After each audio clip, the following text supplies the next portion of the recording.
It's going to be a Halloween animation using Magic Move, which is the simplest way to animate sort of like a flight movement.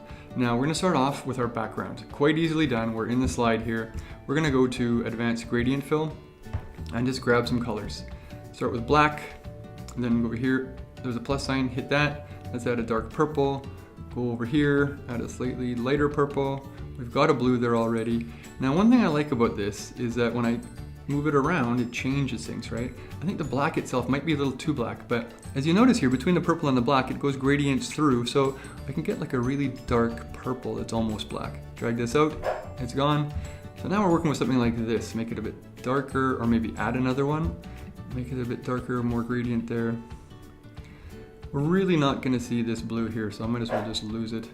Anyway, so that's our background, ready to go. Now we need a scary backdrop. We're gonna use Draw with Pen for this. And I always draw on the starting from the outside for this sort of thing. So I want it to I want to have a scary looking castle sort of on a cliff here. So this will do. Get a bit jagged down at the end, that's fairly ominous, right? And then get back to some rolling hills over here.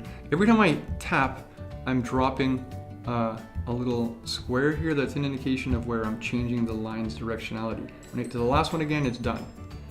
Now double tapping rounds things out, which I like for here, not for down here. Now we go to black. What do you think? Fairly ominous? I like it. Next, I'm actually gonna bring it down a little bit. Want more room for my scary house, which we're gonna make completely vector graphic style with black rectangles. Okay, so there's one. In format style, make it black. Command D duplicates it, so I can just keep reusing it again, even if I want to make things a little bit narrower, like this. Command D. Actually, you know what? Not Command D. I'm going to add like a turret to the top here, or this little roof, whatever you'd like to call it. Make that black as well, of course. A little bit smaller. The pointier is probably a little more frightening, a little wider. Now, the little line shows me it's right in the middle. If I shift click on this, Command Option G groups it, Command D duplicates it. So I can now drag it over here. So I got a couple. Make this one a little shorter. Maybe make this one, make this one a little taller. Stretch it out a bit. I can even duplicate this, make another one for the center that we're gonna make a little bit wider still. Get it right in the center. Next, why not grab one of these things? If I double tap it, I can get it again. Command C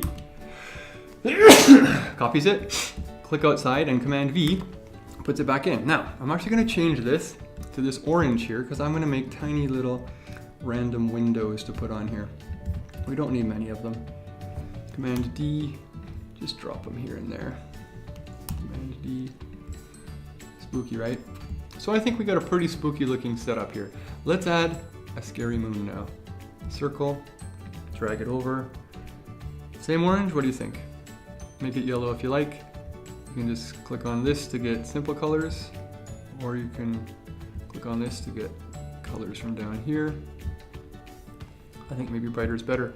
Now how about we'll add a spooky cloud. Once again, draw with pen. We're just making a bunch of sharp points right now, which are going to be rounded out later.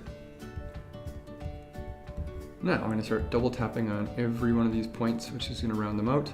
Don't worry how weird it looks until we're done, because then we can make some changes. Double tap, double tap. Want it to be spooky.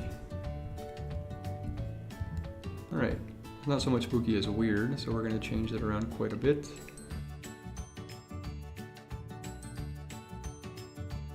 Now you can play with this as much as you like. I'm going to call that spooky enough for the sake of this long tutorial. I'm going to make that black.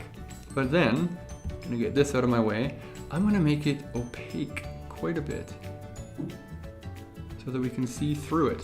So now, it's kind of like that. Nice, right? I'm actually going to Command D duplicate that.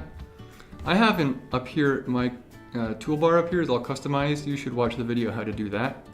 Or just go to Format, Arrange, and use this to flip it around. Make it upside down as well. I'm going to go to Constrain Proportions so it stays the same shape no matter what. Just dump that over there for a little more of a feel. Maybe even, what if we duplicate that and drop another one over here? Sure, why not? Now, that is our background. We're gonna lock it now so that when we add other elements, we don't accidentally grab them when we're trying to work on things. So, we're in Format, Command A to grab it all. Lock it down, can't be moved now. All right, up to our next tutorial now, we're gonna make a back.